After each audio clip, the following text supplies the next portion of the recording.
Well, it was really exciting to spend the time with rural Wonka before the conference. The actual conference itself had 4,500 people there, so it was incredibly busy and difficult to absorb so much. I think this conference was different to other Wonka conferences that I had been to because there was a lot of input from WHO, and it became really apparent at how many challenges we are facing now in the current global political situation, and how that means that we need to work together even more strongly than we ever have done before.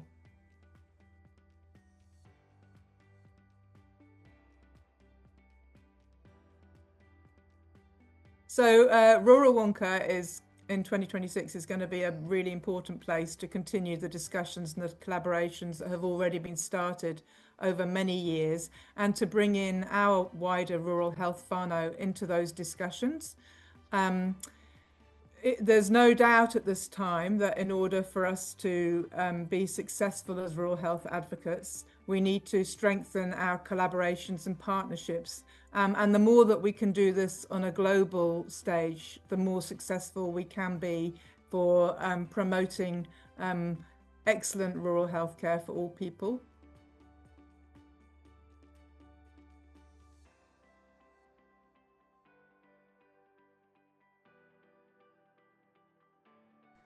So I'm really excited that this is the key theme that we've chosen for this conference, particularly because of what I heard from WHO about Indigenous peoples around the world during this conference. So we heard that almost 3 out of 4 Indigenous peoples live rurally, and that although they only account for 5% of the world population, they manage an 80% of biodiversity and 40% of protected areas around the world. We see this again in Aotearoa ourselves. The westernized approach to healthcare hasn't resulted always in positive results for Indigenous peoples. And Māori in many ways have led the way on how they have chosen to use their own worldview to determine how they want to access services and what services are appropriate for them. And although there's a long way to go to incorporate this into mainstream healthcare on a day-to-day basis in New Zealand, there are still many positive stories that can be shared with the global health whānau and will be of huge encouragement to Indigenous peoples around the world.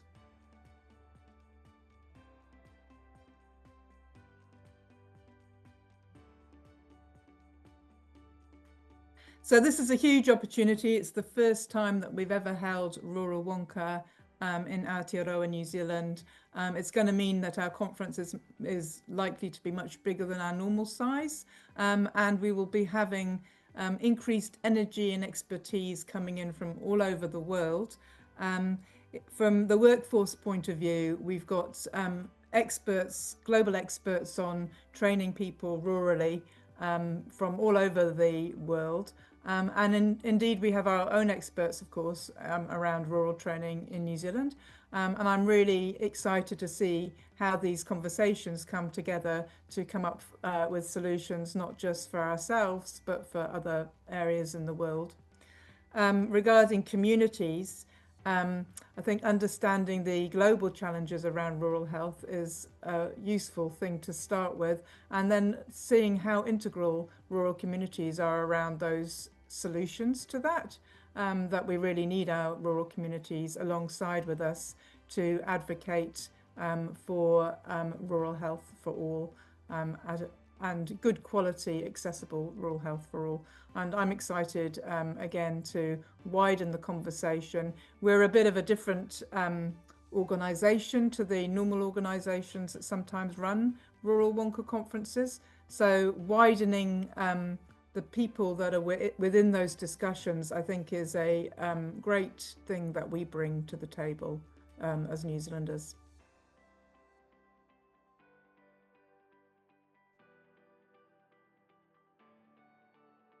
I think it's the real buzz that you have when you get so many passionate people around the world coming together who are all focused on rural healthcare and have real passion for what they do.